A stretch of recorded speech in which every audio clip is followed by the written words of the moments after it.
Assalamualaikum warahmatullahi wabarakatuh. Salam sejahtera untuk kita semua. Jumpa lagi dengan saya, Tantri Mena Kalisti dari Kabupaten Timor Tengah Utara.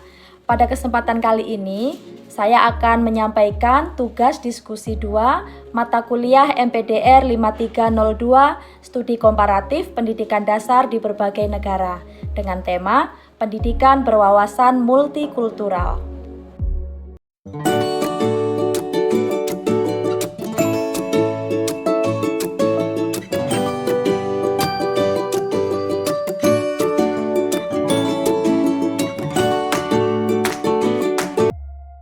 Lima hal penting yang dibahas oleh penulis dalam materi pengayaan sesi 2.1 antara lain: pertama, urgensi pendidikan multikultural di era revolusi industri 4.0.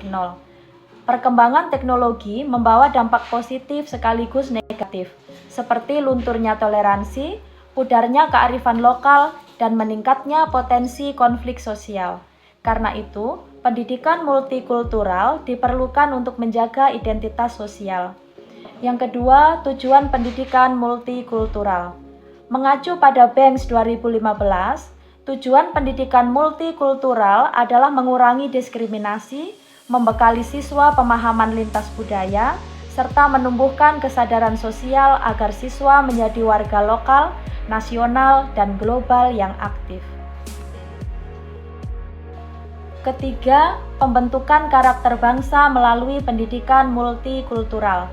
Pendidikan multikultural diintegrasikan dengan pendidikan karakter untuk menanamkan nilai religius, toleransi, jujur, disiplin, demokratis, kerja keras, cinta tanah air, dan peduli sosial.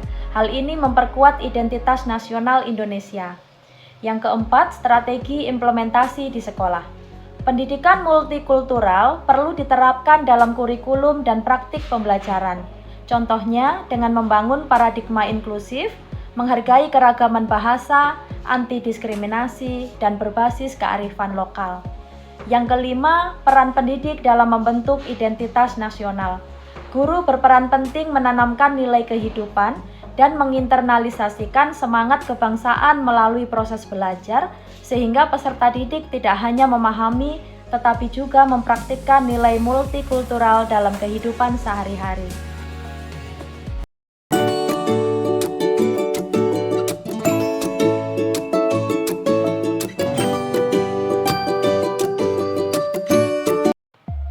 Di sekolah saya, keberagaman budaya terlihat jelas dalam kehidupan sehari-hari. Siswa berasal dari berbagai suku adat. Ada Dawan, Tetun, Kemak, dan lain-lain dengan tradisi dan dialek bahasa daerah yang berbeda. Walaupun mayoritas beragama Katolik, ada juga siswa dengan latar belakang agama lain. Dalam praktiknya, kegiatan seperti acara adat, perayaan hari besar keagamaan, dan lomba seni budaya menjadi wadah untuk menumbuhkan rasa saling menghargai. Namun, seringkali masih ada tantangan. Misalnya, munculnya kelompok kecil siswa yang lebih nyaman bergaul dengan sesama suku atau yang sebahasa, sehingga interaksi lintas budaya kurang maksimal. Langkah-langkah konkret dalam menciptakan lingkungan multikultural antara lain: yang pertama, integrasi kearifan lokal dalam pembelajaran, menggunakan contoh-contoh cerita rakyat, adat, dan bahasa lokal dalam pembelajaran. Guru mengaitkan nilai toleransi dan gotong royong dari budaya setempat ke materi pelajaran. Yang kedua, pembiasaan sikap inklusif di kelas. Yang keempat, kolaborasi dengan orang tua dan tokoh masyarakat dengan cara melibatkan orang tua dan tokoh adat dalam kegiatan sekolah seperti seminar budaya atau workshop toleransi. Mengundang tokoh agama untuk berbicara tentang pentingnya hidup rukun dalam keberagaman. Yang kelima, penguatan nilai kebangsaan dan karakter dengan cara memadukan pendidikan multikultural dengan nilai-nilai Pancasila dan Bhinneka Tunggal Ika. Mendorong siswa untuk melakukan proyek sosial bersama, misalnya kegiatan gotong royong di lingkungan desa.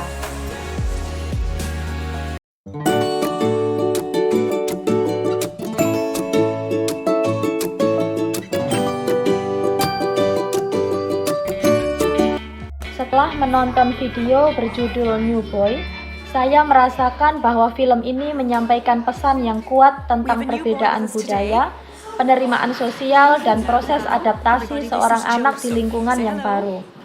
Tokoh utama, seorang anak laki-laki asal Afrika bernama Yosef, pindah di sekolah dasar di Irlandia. Pada awalnya, ia mengalami kesulitan karena diejek, ditertawakan, bahkan dianggap berbeda oleh teman-teman sekelasnya. Namun, melalui interaksi sederhana di kelas, terutama saat ia mulai berani tertawa bersama teman-temannya, muncul suatu titik balik, perasaan asing itu perlahan berubah menjadi penerimaan. Dari film ini ada beberapa hal yang saya pelajari. Yang pertama, pendidikan adalah ruang pertama inklusi sosial. Sekolah bukan sekedar tempat belajar akademik, tetapi juga wadah anak-anak untuk belajar tentang empati, toleransi, dan bagaimana memperlakukan orang lain dengan hormat. Yang kedua, multikulturalisme tidak selalu berjalan mulus. Awalnya selalu ada gesekan, stereotip, bahkan penolakan. Namun, proses belajar bersama dapat menjadi jembatan menuju penerimaan. Yang ketiga, penerimaan sering berasal dari hal kecil, tawa bersama, berbagi pengalaman, atau bahkan permainan sederhana mampu mencairkan ketegangan sosial. Yang keempat, guru memiliki peran penting sebagai fasilitator. Dalam film, guru berusaha menegakkan aturan di kelas, meskipun tidak sepenuhnya bisa mencegah anak-anak mengejek. Namun, ketegasan guru tetap menjadi penanda bahwa diskriminasi tidak boleh dibiarkan. Yang kelima, trauma dan identitas saling berkaitan. Latar belakang anak tersebut yang penuh konflik dan kehilangan, yang ditunjukkan lewat kilas balik, membuat ia lebih sensitif. Namun, pengalaman di sekolah baru memberinya kesempatan untuk menemukan kembali rasa aman. Saya melihat film ini sebagai refleksi nyata bahwa pendidikan multikultural harus dihidupkan dalam praktik di kelas sehari-hari. Anak-anak bukan hanya belajar menghitung atau membaca, tetapi juga belajar menjadi manusia yang bisa menghargai perbedaan. Dalam konteks Indonesia, khususnya daerah dengan keragaman tinggi seperti di Nusa Tenggara Timur, film ini menjadi pengingat betapa pentingnya menciptakan kelas yang inklusif, penuh empati, dan bebas diskriminasi.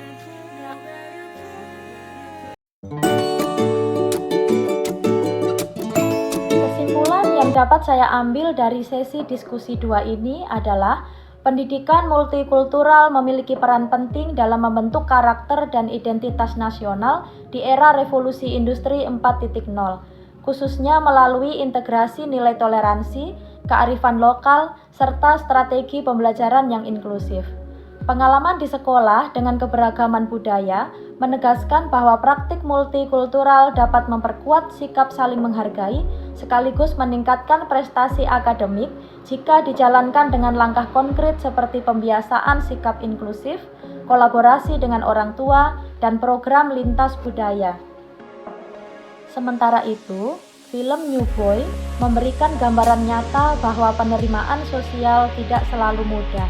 Namun, dengan dukungan guru dan interaksi sederhana, perbedaan dapat menjadi sumber kekuatan untuk membangun rasa kebersamaan. Dengan demikian, pendidikan multikultural bukan hanya wacana, tetapi harus diwujudkan dalam praktik nyata di kelas maupun sekolah. Demikian pemaparan tugas diskusi 2 dari saya. Mohon maaf jika masih ada kekurangan, dan terima kasih untuk saran dan masukan dari teman-teman untuk kebaikan kita bersama. Wassalamualaikum warahmatullahi wabarakatuh. Demikian pemaparan tugas diskusi 2 dari saya. Mohon maaf jika masih ada kekurangan, dan terima kasih untuk saran dan masukan dari teman-teman untuk kebaikan kita bersama.